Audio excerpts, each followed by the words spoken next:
All right, so in this video, we're going to be going over the skull bones. I'm going to be using a real skull here, a plastic skull with orange lines showing the sutures, and this multicolored skull to show the intricate bones and how they are placed within the skull. So I'm going to start with the cranial bones, all right? So, looking at our real skull here, we're looking at the anterior portion of the skull. So, we're looking at the face, right? Up here, where you would basically call your forehead, you have the entire frontal bone, all right? So, I'm going to take his top off. So, this is all the frontal bone here. It moves posteriorly, so towards the back. And then you have two parietal bones. All right, so the parietal bones make up the majority of the top of the skull. Moving even more posterior, you're going to have what we call the occipital bone. All right, so the posterior of the skull, right? And it's kind of also underneath, so posterior and inferior. So this all right here is the occipital bone. And we know it's the occipital bone because it has a big O in it, all right? So you look for that O on the underside of the skull, and you know that you're dealing with the occipital bone. All right, let's move over to the lateral side of the skull. Here we have the temporal bone, all right? And there are two temporal bones on both sides, just because we are symmetrical. So think about when you're rubbing your temples, you have a headache, you're stressed, you're rubbing your temporal bone. That's where you get that phrase from, all right? Now, there's two other cranial bones, but they're not viewed from the top of the skull or the bottom of the skull. They're more internal cranial bones. So I'm going to use this white model here to show these last two cranial skull bones. So up here, it's marked by number 5. We have this nice little rectangle, all right, that I'm kind of outlining with my finger here. This is the ethmoid bone, all right? Now, it's really just the top of the ethmoid bone. The rest of it is kind of hidden in this compact by all these other facial bones.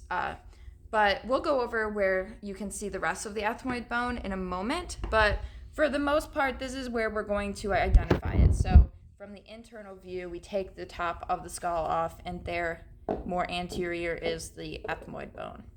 The last cranial bone, also shown from this internal view, is the sphenoid bone, all right? Now, in the book and other online references, you will refer to the sphenoid bone as a bat, okay? So it's called a bat because it kind of has these wings, all right? These right here, this outline of orange is outlining the wings of the bat, and then here would be the body, okay? But this is all the sphenoid bone, okay? All right, so we talked about the cranial bones. Now we have to talk about the sutures. So sutures are immovable joints. Thank goodness they're immovable, because that would be really awkward if our skull bones could just freely move, all right? So we have these joints, essentially, connecting all of our bones in the skull. All of these orange lines are suture joints, all right? So we're only going to go over the ones for the cranial skull bones, okay? So, yeah, we're actually going to use the white model here. So we had the frontal bone, right? And then the two parietals. The suture separating the frontal from the two parietals is called the coronal suture, okay? The suture separating the two parietals is called the sagittal suture, okay? Then we go posterior and inferior. We have the two parietals and then the occipital. The suture separating these three bones is called the lambdoid. And then lastly, you have the temporal bone and the parietal bone. That is separated by a suture called the squamous suture. All right. So knowing those 4 sutures and their names and what bones they separate, also all of the cranial bones, we are going to now get into the facial bones. So we're going to use this multicolored skull over here. Okay, so there are actually 14 facial bones. Now, a lot of them, they're just pairs because we have this wonderful line of symmetry that goes down our entire face and the rest of our body, okay? So a lot of these bones, just like the parietal bones on top of the skull, there's going to be 2 of them. Okay, so let's start. We know the frontal bone, we have that forehead, and we're gonna move inferiorly down the medial portion of your skull. This right here, these 2 little brown bones, they would probably make up what you would think is your nose, right? The top of your nose. These are your nasal bones, okay? Now moving into the orbital cavity, which is what we call where your eye would be, you have this yellow portion right here. This yellow bone is called the lacrimal bone, okay? And there's 2 of them, right? Symmetry. So you have the nasal bones, and then it's as if you were going to pinch the sides of your nose right before your eyes. That's where your lacrimal is. Then we have your cheekbones, okay? The cheeks are shown in orange, again, 2 of them. These are called your zygomatic bones. So zygomatic is your cheek, your nasal is your nose, and the lacrimal is where you would pinch, right at the top of your nose. Then you have the top of the jaw. This is called the maxilla, and we know it's the top of the jaw because we do see teeth attached to it, all right? There are, again, 2 of them.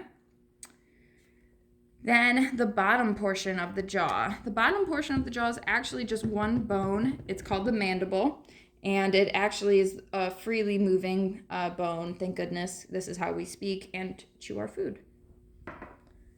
All right, so we're now going to kind of go to the underside of the skull. We know it's the underside because we can again see that nice O, which means this is the occipital.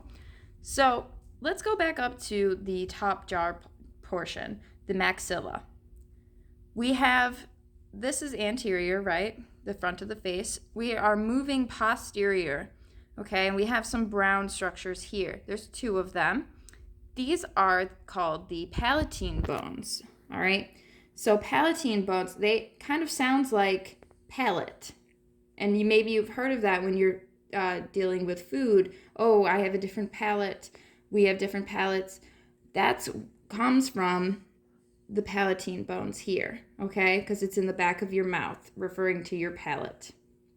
Now, underneath those bones, you have this little yellow bone. It kind of goes right in the middle, okay? This is the smallest facial bone, almost the smallest bone that we have in our body. This is called the vomer. All right. Also from this view, we have a lot more yellow, okay? All of this yellow. This is not the vomer. This is actually the sphenoid, okay? The sphenoid is seen from the internal view. It's that bat we were talking about. But it actually also goes underneath into the inferior view, and it has these nice long structures that outline the maxilla, as you can see here. Structure outlining the maxilla in yellow. This is also the sphenoid, okay? The ethmoid that we were talking about, that's a cranial bone that is so compact we can only really see the top of it. It is all that white back there through the eye, okay? So it's so compact by all of those other facial bones. It's really hard to see. So that's why we identify the ethmoid and the sphenoid from this internal portion.